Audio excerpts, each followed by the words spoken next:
My name is Sheldon Smith, your Education Director. This is Howard Herz, who's going to be doing your presentation this morning. If you're curious about Howdy's bio, page 24 in your program booklet. We'd like to suggest that if you have a cell phone, you put it down to vibrate or off. In the case of several of my friends from the Chicago area, I think off is probably a good idea. And we would like it very much if you have questions for Howdy. Let him finish his presentation. Our experience has been that sometimes your questions become argumentative, and then Howdy tries to respond, and then we argue back and forth, and suddenly the presentation goes out the window. So if you can hold your questions till the end, we'd appreciate it.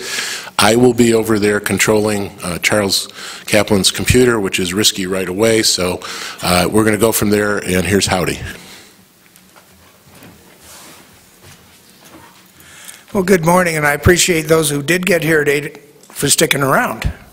Anyway, this morning's presentation, I originally gave Sheldon a different title for it, and fortunately had time to change it before we got too far down the road. But what I wanted to talk about is an area of gaming collecting that is not a common area, because it's not an area that you see a lot of today. But it is also goes hand in hand with the history of gaming. And so, in terms of naming this seminar, I could have called it The Fabric of Gaming. I could have called it several things, but I'm assuming that almost all of you here are collectors. And I look at collecting as being either a horizontal occupation or can be vertical also. And what I mean by that is if you collect chips, or you collect dice, or you collect cards, but you collect them within whatever limitations you have. What we're going to talk about today is a different way of looking at collecting, because we're going to be talking about history, and history is an issue of time, so you go from earliest to the present. And so I'm trying to give you an idea of some areas to collect, or something if you, at least if nothing else, hopefully if you go to a swap meet and you find something of interest that was in this presentation, you'll appreciate that it's part of gaming history and that it may be extremely valuable. Now, when I speak of the fabric of gaming, I'm talking about a lot of the artifacts and manuscripts material. Now, an artifact would be a die, for a dice, or a gaming chip. Manuscript could be a Keno ticket. Now, of course, you don't have a lot of girls down on the floor there running Keno manuscripts, but the idea is a museum distinction that they make between hard artifacts and paper. And that's why I chose that way. So we're going to talk a little bit about collecting gaming history and how that history evolved. Everything you see down on the floor today in this casino had its origins back over the last 100 years, and even though it's modern and flashy, you may see a lot of things that you don't realize have a lot of history. Gaming is done in a very particular way, and it evolved. And so what I think I should have probably maybe called this is the fall and rise of gaming, going from gambling to gaming. And before I start, one individual I want to make note of, he's a friend of mine, we don't always agree on everything, but Mr. Steve Forte was one of the first people that I saw that collected gaming in this fashion. And what he did is he collected devices that relate to cheating, that relate to the parts of gaming, as I say, we don't see often anymore except in antique shops. And the reason I'm talking about the fall and rise of gaming is that this year we're having the centennial, the 100th anniversary, when Nevada did the unthinkable. They outlawed gaming. Now, as the West grew and you had all of the saloons and gaming and things like that developed, slowly agricultural procedures, ranching and things came in to stabilize the economy a lot of the western states. And Nevada was no exception. And by 1910, there was a huge movement in Nevada to outlaw gambling. And the picture that you see up there is taken on the night of October 30th, 1910. It was the last deal of a hand of faro at one of the casinos down on Commercial Row in Reno. And so what the law said is there will be no type of open gaming. Now, by 1919, the Attorney General in Nevada had found a hole in the law and said that poker was legal. So technically, even from 1910 on, poker was legal. And if you look at gaming license records in Washoe County, you'll find there were a lot of poker licenses issued, even though gaming was illegal. Now, what we're kind of talking about, and this is why I title this From Bucking the Tiger, which is another name for Pharaoh, to white tigers, of course referring to the Mirage Hotel and their tigers. So we actually began in 1910 at 0, and we went to where we are today. Now, the reputation that gamblers had, a lot of it was derived from riverboat days. People who came off the riverboats, a riverboat gambler would have his group of chips, he'd have his bankroll, and he'd go somewhere until he got chased out of town. And the reason is that gaming was an individual action to a great extent in the 1890s, early 1900s. And in fact, in 1907, you could rent a table in the Tonopah Club in Tonopah. You would come in and you'd operate a game. How many of you have heard of the Suicide Table in Virginia City? It's a faro table, and various gamblers owned it, and they would periodically go broke and commit suicide when they couldn't pay off at a game or they'd get shot. But the idea was that you as a gambler, this was your game. If you were going to lose money to a cheat or anybody, you had to protect your own bank. So the best way to know how to beat a cheat was to cheat better than the cheats. And a lot of people don't understand that in today's context of gaming control boards in Atlantic City and things like that. But gaming had developed the ability to cheat, and in fact was thriving on it. And by 1910 in Nevada, a lot of the church groups and things like that were really tired of the gamblers, and they pretty much went ahead and basically closed down gaming.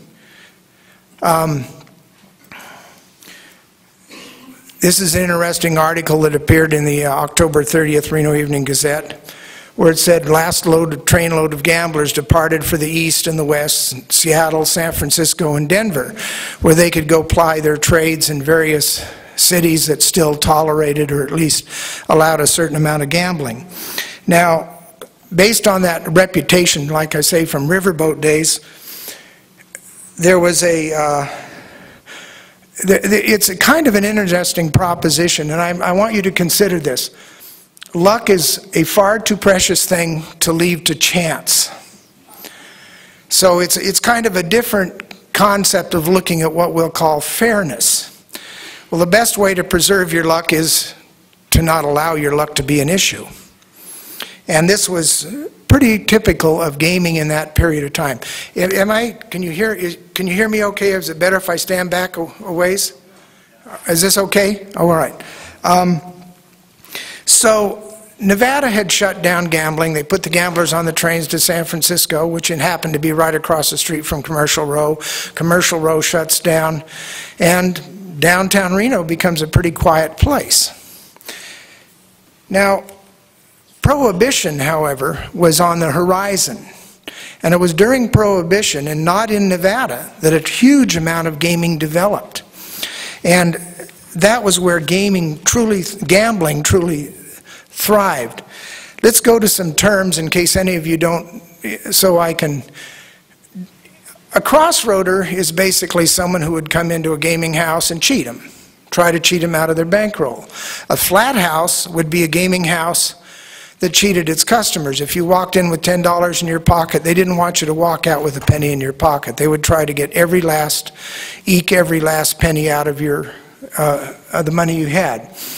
A twos dealer, have you ever heard that term? That's someone who can deal a second card. Now, basically, if you're knowing what you're doing in gaming, and that's where it comes down. A mechanic is basically the same term, someone who can manipulate a card deck. A weatherman is a fairly rare term. That's someone who puts down a storm on a crap game, who can come into a crap game and slow the action down if the house is losing. And all the ways to do this are either accomplished through devices or skill. Now, you can work if you can work. In the 20s and 30s, you could come out or get a job in a gaming house if you could determine the outcome of the game. And that was critical to an awful lot of gambling in the Prohibition era. In other words, if you could deal a 21 game and make sure that you were going to clean the customer out, crap game, faro game, then you could actually be hired. You were a fairly valuable commodity to gambling houses. And by this period of time, in 1907, George Wingfield, who later became a very prominent Nevadan, came up with a concept in the Tonopah Club of why have we got all these gamblers out there operating their individual games? We'll let the house be the casino, and we'll hire them to work for us. So this concept that went from an individual gambler to a casino was pretty much born in Tonopah around 1907. Now, when I talk about fair, when I go to like interview gaming agents and stuff like that, they say, what do you mean fair? All of these games are in favor of the house. The rules are what makes it. When Nevada went into policing gaming in the 30s and then the 40s, they basically said, we want the natural progression of an item to occur. In other words, if a die falls on a table, we want it to have an equal chance of landing on any particular side. We don't want any procedures in place that give the house an unfair advantage. So when I use the term fair, I'm basically saying square, balanced, correctly spotted dice. I'm talking about unmarked cards that have not been manipulated in any way. They haven't been shaved or cut, and they don't have a means of identifying them. Now, kind of like this, my wife gets me these decks in Michigan. The key with cards is obvious. You don't know what's on the backside. Well, this is what they sell in Michigan. It's called a Polish deck. Same on either side. So I've often thought there'd be probably a great card game you could make with these, but then everybody'd know what everybody's doing, but that might be the key to it. Anyway, I hope I didn't offend anybody by that. My wife's half Polish, so I can get away with that with her. But when you talk about special work, and I use the term special very purposely, that is work that, with a huge amount of skill, can bring an extra percentage to the person who's using it. In some cases, it's not an extra percentage. It's like there's no way it's going to lose. The way I came to that term is in I think it was around 1996 when I was at Mason and Company and they were shutting it down. Howard, the dice maker, was there, and he's a short gentleman about this high, and before I left that day, I said, I'd like to have some of your crooked dice. And everything stopped. I'd used the C word. And Howard came up to me and he got his nose about this far from my nose and he said, Mr. Herz, we make fair dice and we make special dice. Would you like some of our special dice? From then on, it was special. But though in just terms and terminology, one other thing I want you to think about in terms of gambling and how things occurred. Like with a crossroader, you have the house, or I mean a flat house, you have the house versus the player. If you have cheating going on, then maybe the house is trying to control the game so that they win. You can have the player versus the house. There are a lot of people in gaming history who made money by cheating gaming houses.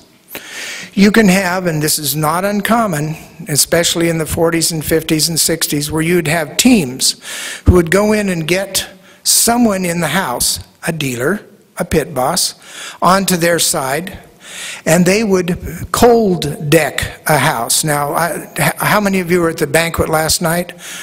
When they were talking about the problem that Kathy Tripp had at the Ponderosa, she got cold decked. And what cold decking is that you bring in a pre-prepared deck. And normally you would carry, if they were dealing normal B cards, you'd carry a red deck and a blue deck because you didn't know what was on the table. You would try to get all of the positions on the table covered with your team. They would then signal one of their compatriots to come in, and usually they'd carry like a sweater over their arm or something. They'd sit down, and when they cut the deck, they'd switch it out. So they would put their deck in place of the house's deck. And that deck was set up so that as it was dealt, all of the players would win, or at least enough of them, the majority, that they would dump the table. In other words, all of the table load would be dumped to them. They would cash out. They might start with maybe a $1,200 bankroll, and I was told one night somebody cold decked someone at the Sky Room of the Mapes and walked out with $14,000 on a higher limit table. They would normally split half of it with the dealer and the rest based upon the number of members in the team. So that would be a situation where you had a mixture of kind of team cheating, but with a house player in it. And then there are just a lot of issues that involve good old-fashioned cheating by everybody, whether or not it's a dealer and his girlfriend's there, and she gets a 23 and she gets paid. You know, you bust out in a crap game and you pay the players. Things like that were happening. Nevada had made gaming illegal, but gaming was thriving everywhere else. The Roaring '20s, if there's anything that Prohibition did, it really helped drinking, gambling, and the major vices that it sought to suppress. And I don't think any piece of legislation could have been a greater economic stimulus to gaming than Prohibition. Now, during the Depression, gaming was expanding in areas like Covington, Newport, New Orleans, Jeffersonville, Indiana, French Lick, Toledo, Ohio, Detroit, Chicago, all of those places. So gaming was actually increasing, the amount of it that was going on, but it was going on in places other than Nevada. Now there was a select amount of gaming that continued in Nevada. One of the things that began to appear with great amount of frequency were blue books. And what a blue book was a catalog of equipment, popular equipment with people who gambled. This is a 1932 Kansas City Card Company and Mason and Company Blue Book. Now when I refer to KC Card and Mason, they're one and the same company. Their phone instruction says, if this phone answers, you say Mason. If this phone answers, you say KC Card. And if this phone answers, you say hello. And when I was thrown out of Mason Company in 1991, I was politely told, I went in to look and see if they had some gaming records so I could identify some chips. And Howard, the famous Howard who got me on the dice some years later, said, "Sir, we have nothing of interest to you. Good day," which was a very polite way of saying I should get out the door, because there were a lot of other guys in there that looked like they could get me out the door if I didn't do it voluntarily. But anyway, here's a sample. Now you can see the factory, and that really is pretty good representation of the way Mason's factories look. They were in San Francisco. New Jersey was one of their major manufacturing plants. And then a lot of these other companies would come in and literally duplicate their catalogs, sometimes using the same devices, sometimes offering devices from one company under a different company's name. But just a few were Evans. E.M. O'Neill, when they were in Chicago, did dice. Hunt and Company did a lot of work with the trade, the pulp trade. They'd advertise their products there. TK Specialty was out of Kansas City. Christie and Garrett, who was then became Christie and Jones, was in Kansas City. Todd and Company, Taylor in Chicago, and then Mason and KC Card. So these productions were fairly active because these were active people. Now, what they were producing, when you take a look at a dice, we'll look at dice for a little while, there's something left to chance here. I mean, the rules of a crap game would most likely favor the house unless you know a crap game thoroughly. Here's two interesting pairs of dice, Black Cat, Las Vegas, the Capri, and Havana, Cuba. But the odds of any of those cubes producing any one side in a throw of the dice should be equal. Now, that doesn't mean the numbers they produce are all equally produced, because obviously numbers like 7 are more frequently going to come up because there's no more combination of spots that will provide a 7. Now, when we talk about nothing left to chance, we're talking about special work dice offerings. Now, you have in your handout a supplement, and by the way, those are original from Mason & Company. I got them in 1991. I had a huge number of them, so I thought, why don't we give them out to everybody tonight? So they're actually part of gaming history manuscript material. When they talk about tops or horses, these are dice that are mis-spotted. Now, if you take a fair die, one that has spots 1 through 6, and you combine it with a die that has maybe 2 2s, 2 4s, and 2 6s, there's certain numbers you can't throw. Or you can have a 1 3 5 combination, and you can mix that with another special die, or you can mix it with fair dice.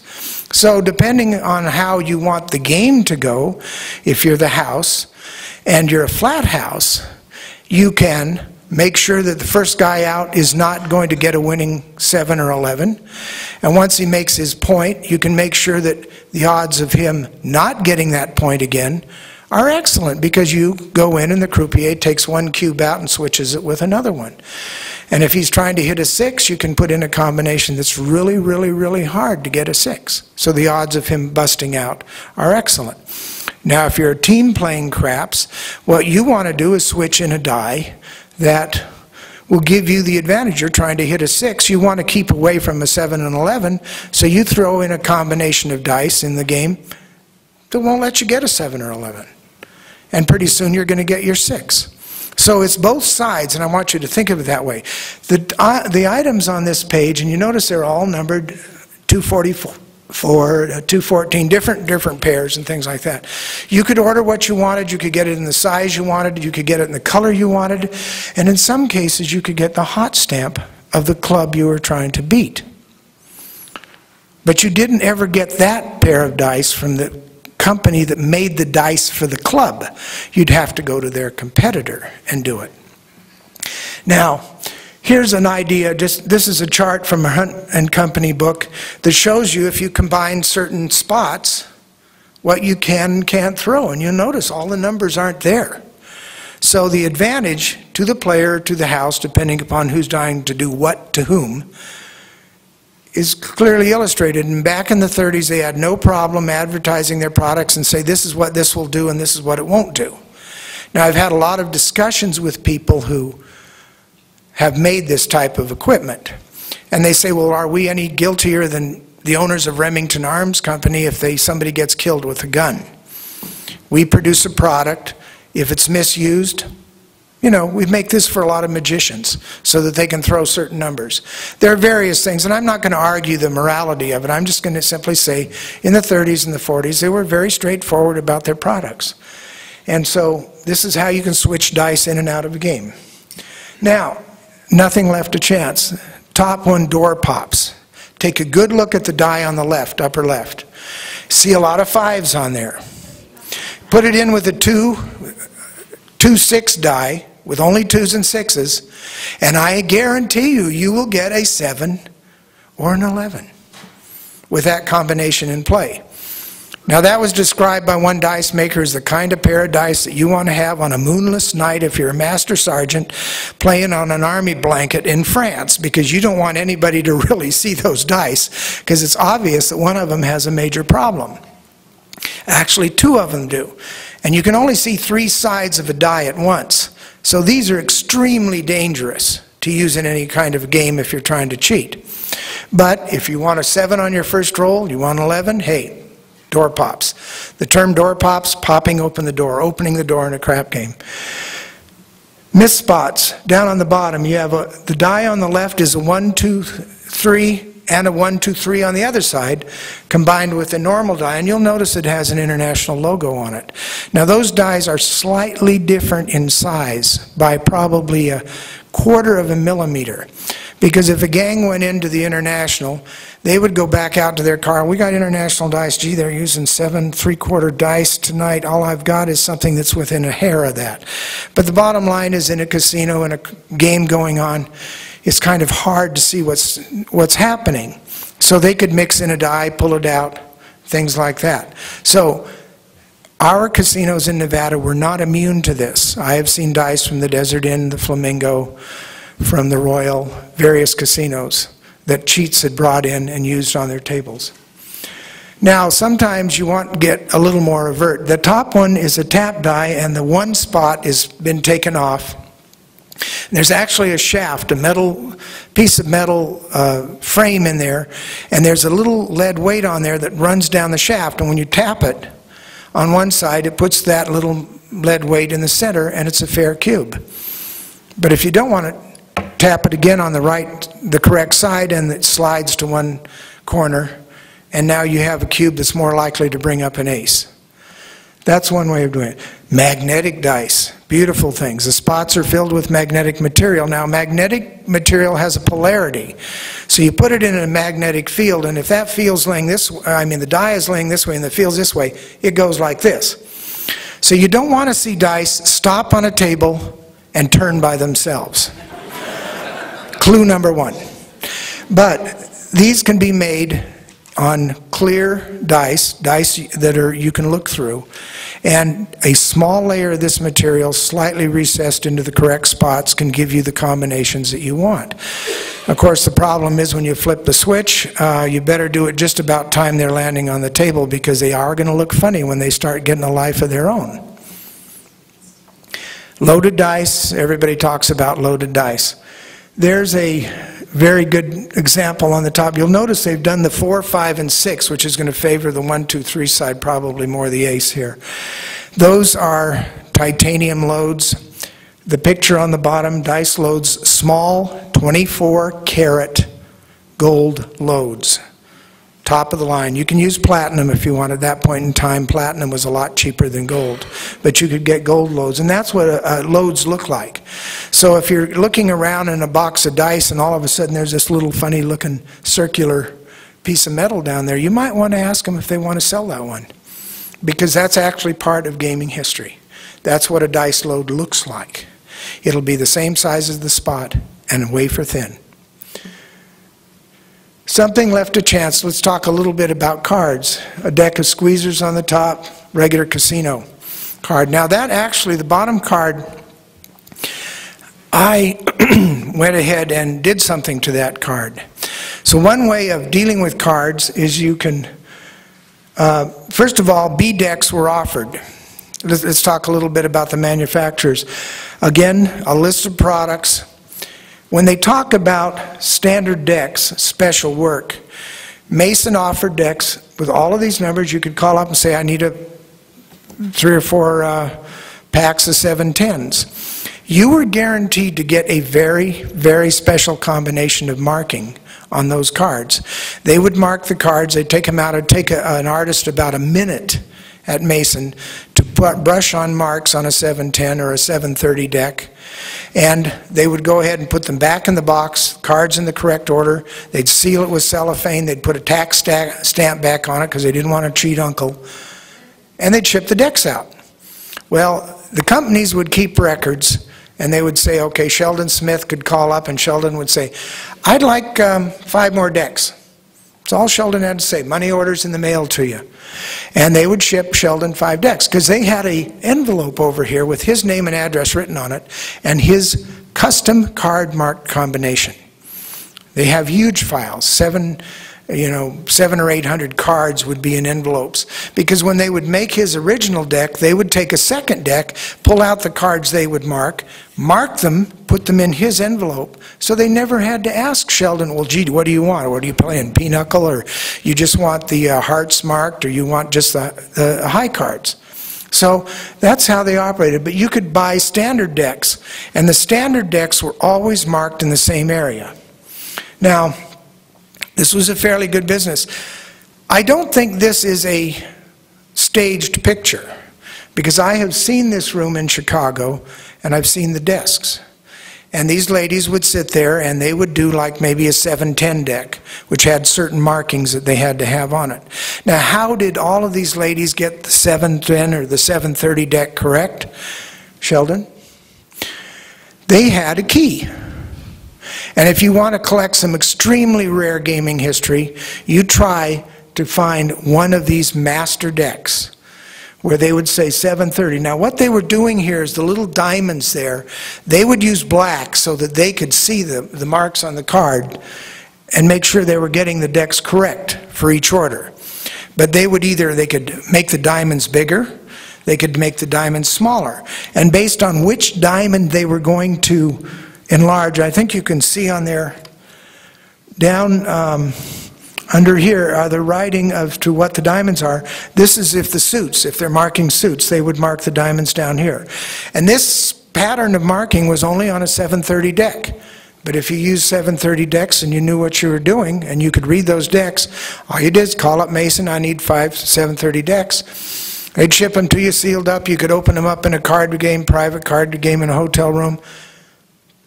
Perfectly beautiful deck, beautiful tax stamp on it, just about as marked as they get.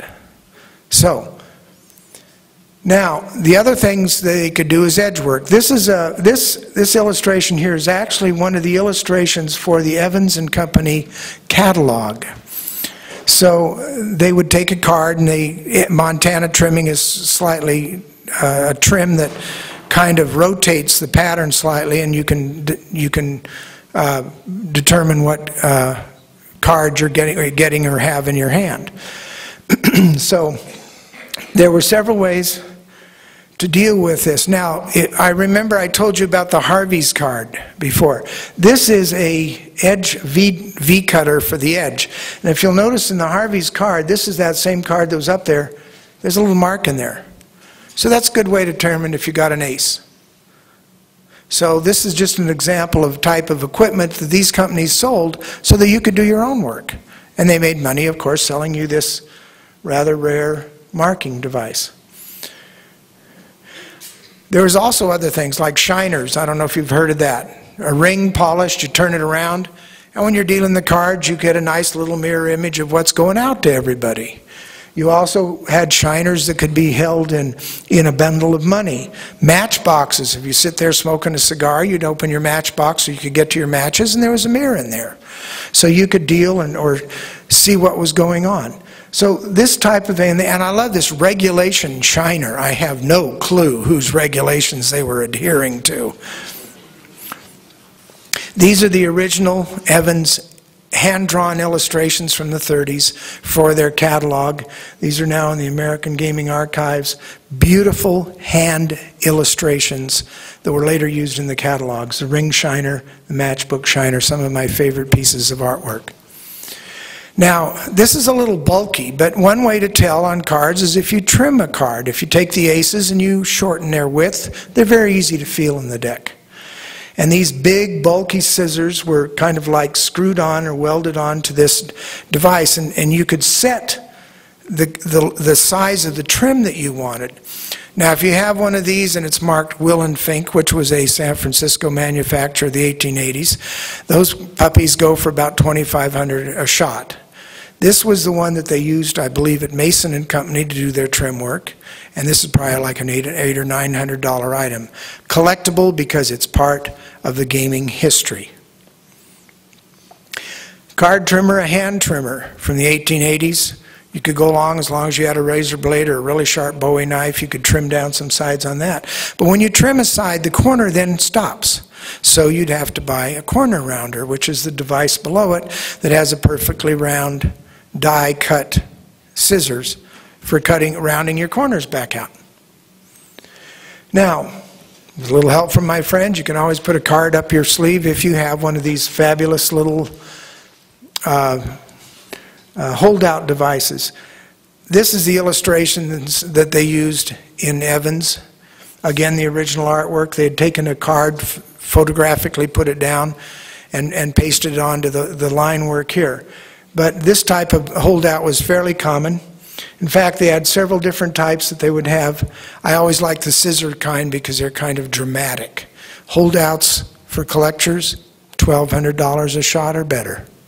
Extremely rare.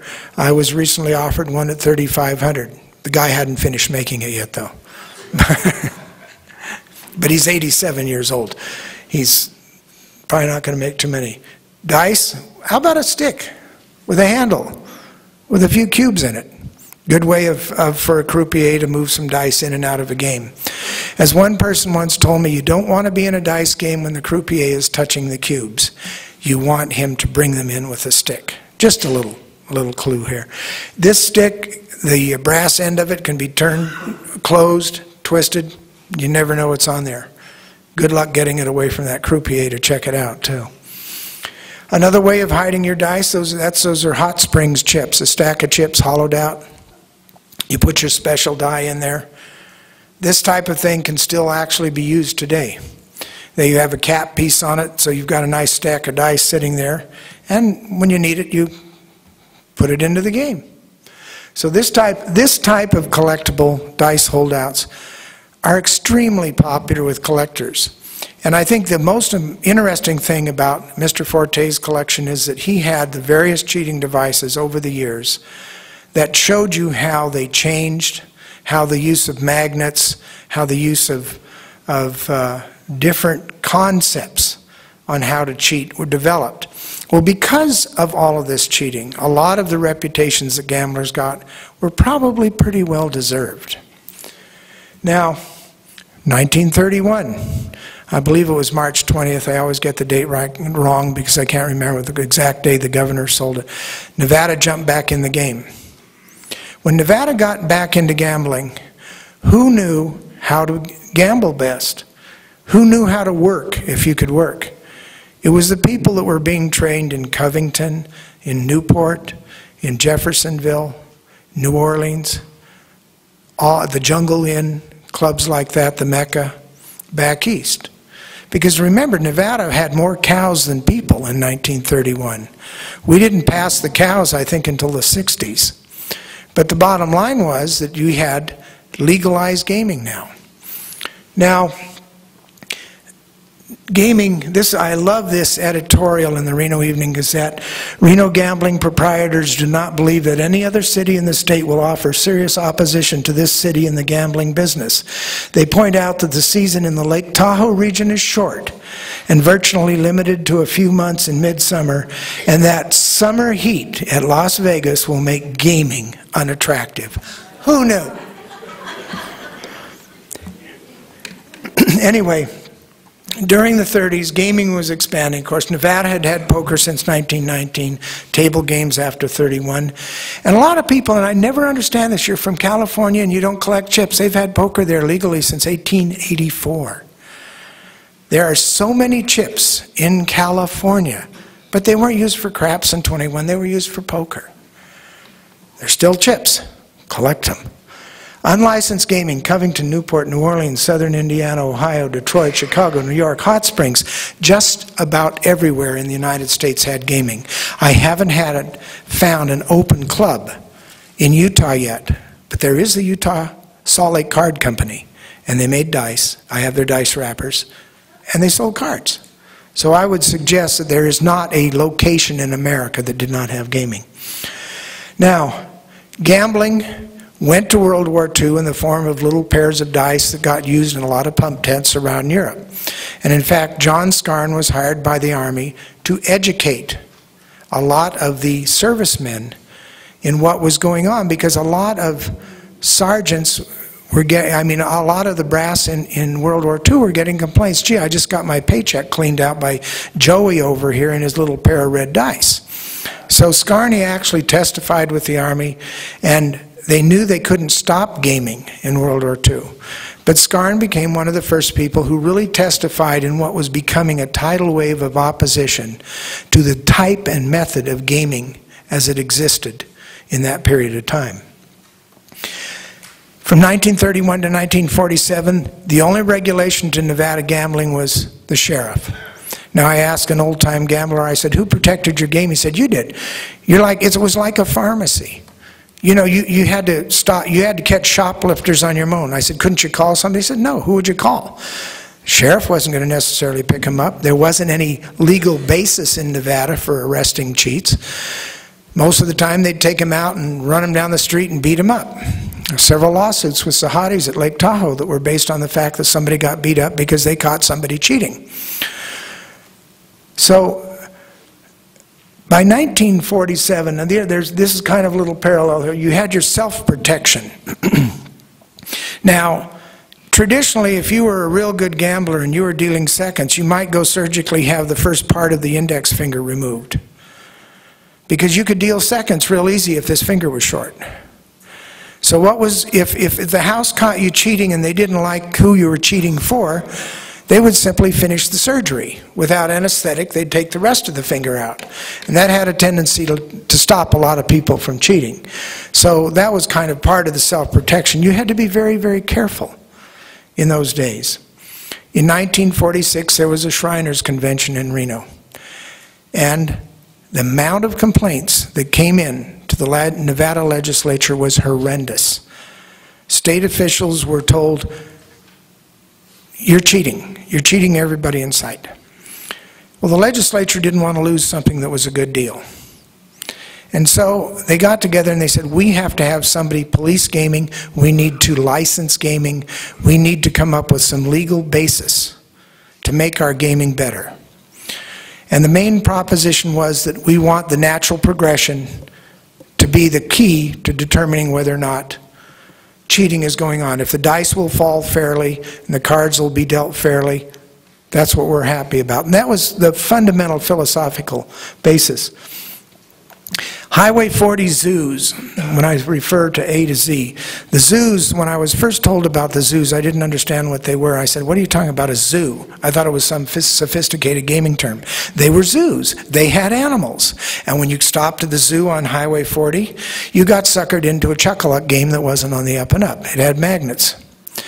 In fact, it got so intense, and the number of complaints that started coming into the government, that they ended up firing the head of the Nevada State Police, and in fact abolishing the Nevada State Police for 2 or 3 years. Sheriffs had to take over the patrol of Highway 40.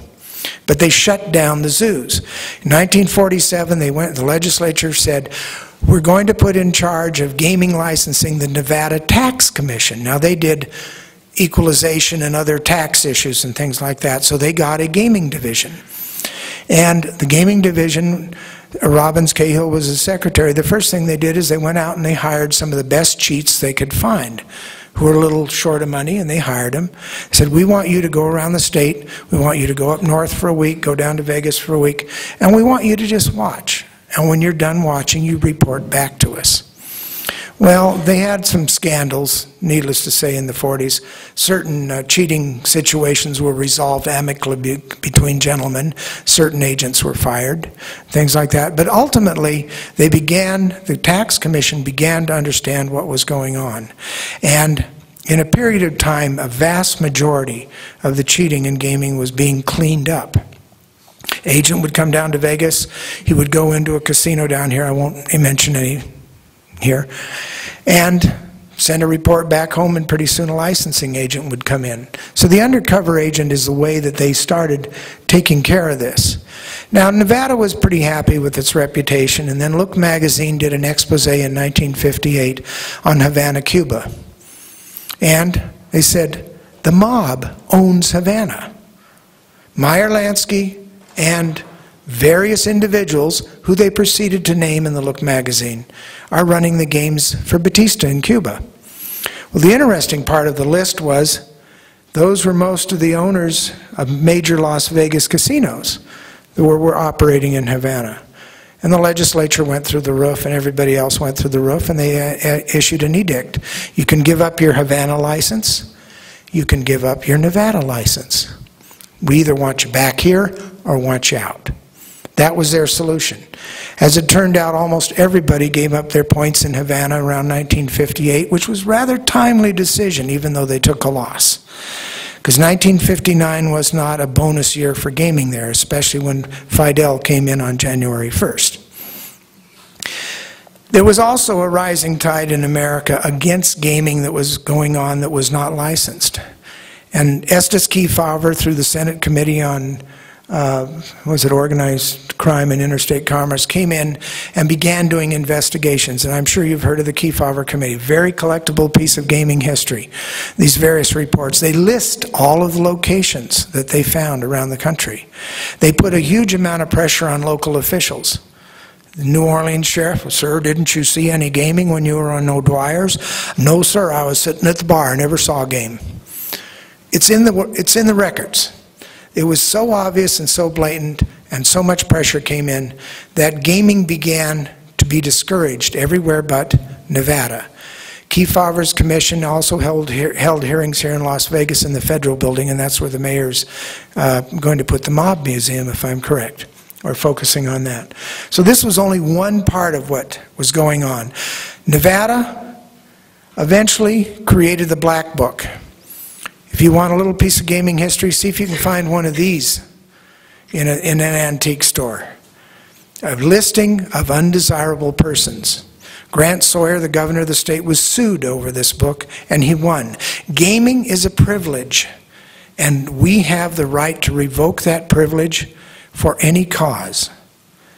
So part of the gaming history, as much as those tops and the door pops and that roulette stick, is part of the regulation. And this is how gaming began to change. It was going from gambling to gaming, and the word gaming was a major consideration of change because gambling really didn't have a very good name at that point in time. Give me 1 second here.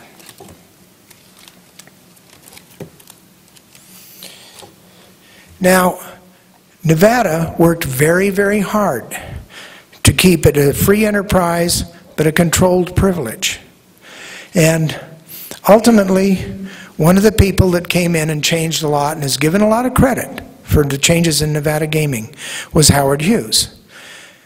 Bob Mayhew has stated that Hughes' main intention was to find write-offs. That's why he started buying all these hotels here, because they gave him write-offs against the cash and income he had gotten from his TWA sale. But the interesting part is that Hughes, as they said last night, and I was told this before by a gaming agent, Hughes bought the casinos, but who was running them? The same people before they bought them. But the difference was that Hughes brought a legitimacy to the accounting end of it. Hughes brought a legitimacy to the lending end of it. And for years, up to the 60s, the only way a gambler could get a loan for a hotel was to go to the Teamsters or someone who wasn't what then was called a legitimate bank. When Harvey's built their hotel in 1962, they had to go to 3 different banks. Finally, they were banking at First National Bank in Nevada. They actually had to take all their accounts over, and finally Security National Bank financed their hotel because they were in Nevada. They were not a national bank. They were a local institution. Once Hughes came in and gave a far stronger appearance to gaming, a legitimacy that gaming had never been able to get. Even if they were straight and fair and everything, gaming's reputation still prevented them from the ultimate corporate level in America. Atlantic City was a huge step. It was the first step outside of Nevada. And the chairman of the Nevada Gaming Control Board in a meeting told me, "We're terrified." I said, "Are you worried about the competition?" He said, "No, we're afraid they're going to screw it up. And the feds are going to walk in and say no more gaming anywhere." But Atlantic City made some very strong regulation. Irrespective of how you feel about it, it was the beginning of tight regulation. Then you had Indian gaming. The Indian Gaming Act. Gaming began to spread into other jurisdictions. You had your riverboats, and today your racinos, racetracks with gambling. And now today, Las Vegas really is a world icon of gaming. I think more so almost than Monte Carlo, that used to be the most famous gaming location in the world. HNO on that chip, to me a very historic chip, Hughes, Nevada Operations. Howard Hughes' chip for the Sands Hotel. So, just for curiosity, I don't know where it is right now. there are some out there, but I'm saying. Yeah. It's a very, very historic one, and if you're going to collect gaming history in any of these things, I do recommend that you go ahead. Sheldon? So, gambling became gaming by moving west. It became gaming by public awareness, increased regulation. Legalized gaming then spread through the United States back out of Nevada. And the interesting part is all that equipment that you saw in those blue books and Mason catalogs, those companies were essentially driven out of business because a guy in Chicago, instead of going to a garage game in Cicero, could go over to Evansville and play on Trump's boat and not worry about the cards or the dice. And so the market for the special equipment essentially dried up. Gaming manufacturing became licensed. It wasn't licensed until the 90s and carefully controlled. And risk began to be considered as a part of entertainment. You know, they don't ask you to come down here and gamble because they'd like you to take a risk. They'd like you to come to Las Vegas and have fun and be entertained. And finally, Wall Street. Herz went onto the big board, New York Stock Exchange, I believe became the first casino to be licensed on Wall Street. And we know how straight and honest Wall Street is. What better stamp of approval? Now, interestingly enough, I was told this, and I think it's true. Have never verified it. But I do not know of a single gaming corporation that has been called on the carpet as Enron was, as Tyco was, some of the other players. And that's probably because of the amount of regulation. So we have come from gambling to gaming. Now, a lot of people consider us pirates, but now we do it with neon and treasure. That is the Halloween poster from the State Line Casino in Wendover, Nevada. I thought it was a good way to end this. So that's my presentation. I hope you will consider the history and collect.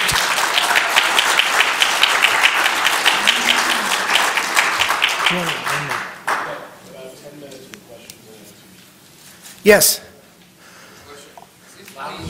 seems to me that if anybody wanted to be against gaming through the years, that they would go to the source for who's involved, which is the chip manufacturers, and audit their records. And it seems like people were getting home game sets made, so it didn't have to be somebody of particular status to get chips made. Why didn't they go to the source automatically? Well, first of all, you got to remember that all of the manufacturers have very strict rules. If you're a chip manufacturer, you almost never made home game chips with inserts. Okay, there was an exception made at Paulson because they did like Scandia chips and things like that. But the McClellan Committee raided Hunt and Taylor. They called various people to testify. Then they went to the gaming manufacturers and then proceeded to get their records and go to their customers. So in the 60s, the congressional committees that investigated gaming did go after the manufacturers and did take that information against their customers. And that is why a lot of the legislation about you cannot ship interstate gaming equipment that is special. B.C. Wills got in a huge fight with Bobby Kennedy when he was Attorney General because one of their wheels was found to be gaffed in Hot Springs. And B.C. Wills found that they had shipped a legitimate wheel from Detroit to another casino, and that casino had gaffed the wheel. It was an unlicensed casino. I use the word unlicensed as opposed to illegal. And there was a memorable exchange between the officer from the AG's office and George Weinbrenner.